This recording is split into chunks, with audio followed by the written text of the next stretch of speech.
Yeah. Dan Crenshaw posted about it. He thinks it's not that big a deal because he thinks that, there's a lot of acts that get pushed and then they never get passed through.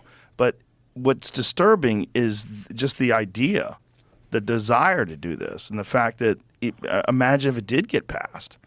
I mean, it's just a fucking full-on assault on free speech. Yeah, I mean, it seems to be getting a toxic stigma connected to it. Did you see Jesse Waters grill Lindsey Graham about it? No, I didn't. Oh, he didn't read it, but he endorsed it. Oh, Jesus. And he just got completely called out. It was really funny. That should be illegal. You should not even be able to sign something that you haven't read, and they can't read it. It's too long. Right. There's not enough time. There's not enough time. That's a lot of these acts, right? Oh, and they slip a bunch of shit in there that's like, wait a minute, what about page 485? Like, what the fuck is going on there? And then like, I didn't read that. Yeah, I mean, meanwhile, it's just like it's going to change discourse in this country. It's going to change what people have, the access that people have to free speech and communication. And I mean, I think a lot of people endorsed it righteously, being concerned about TikTok. That's what was so sneaky. Is they enrage you to then support this disaster. Yeah. And it's just like we can all agree that there's a problem with TikTok, and that there's the Chinese government having access to all of this data is problematic. But there should be an encrypt act, encrypt everything, but you can't go around banning apps. It just doesn't work. It's irrelevant. People are going to use VPNs. I think this act needs. I don't think it's going to make it. I hope you're right. Yeah. Because more people are talking about it. Tulsi Gabbard posted a big thing about it. There's a lot of people that are up in arms. But my concern is, if it wasn't for social media, that act, which was kind of ironic, right?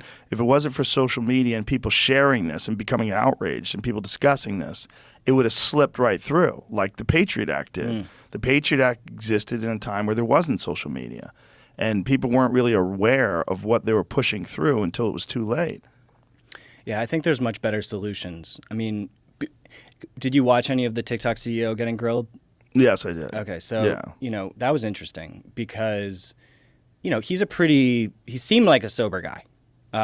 But in his point was, well, you have to have consistent standards for other social media companies too. I mean, right. How do we know that Facebook and Google, just because they're US based, doesn't mean that they're not giving data to China? We have no idea. We have no idea. So that's really the issue. We need to understand what specifically are all of these apps doing. They should be labeled very specifically, and we're starting to see some of that happen. But the thing is, you can't know with these proprietary apps because they're just not sharing anything. I think one of the problems that people have with whether any kind of decentralized app like yours or any other decentralized social media network is that people immediately go, oh, what do I have to do this? Like Mastodon, when people started using Mastodon, and you get on it, you're like, what is this? There's so many servers, and how do I know what to join, and what's going on here? Yeah. So, Minds is different. Minds is actually not fully decentralized. We're a hybrid. So we run a centralized infrastructure, but we interface through delegated cryptographic event signing. We that's happening in the background, but our app feels like a normal social media app. It's different. Mastodon, the way that works is federated instances. So there's all of these different instances with different URLs, and there's 20 people on each one. And, but there is sort of some interoperability between the instances because you can subscribe to somebody on another instance from your instance. But it's not fully decentralized. It's federated. And the problem is that you don't own your identity. So if one of those instances goes down, you're screwed. Your stuff is gone. In Nostr, which is an architecturally different setup, and there's other protocols similar to Nostr, but it doesn't matter if the website goes down. You just pop over to another one, upload your key, and all your stuff is there. So, and that's why we like it, because it keeps us in check. because our users can now basically, if we fuck around, they'll bounce and they can take their stuff.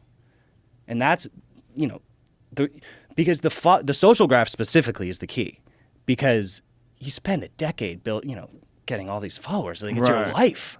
People spend their lives doing this, and then to be able to just get taken out by YouTube is so devastating and unethical. It's ridiculous. It's really creepy too, because many of the things they took people out for have turned out to be true. Like, there was a lot of things that they were labeling as disinformation or misinformation, which are 100% proven fact now. And people lost their accounts, and there's no recourse. They're not going to reinstate you. And that was a problem also with Twitter, that for the longest time, if you said anything that was contrary to whatever the narrative was, whether the government was pushing it or the CDC was pushing it, like anything contrary to that narrative, you would get fucked.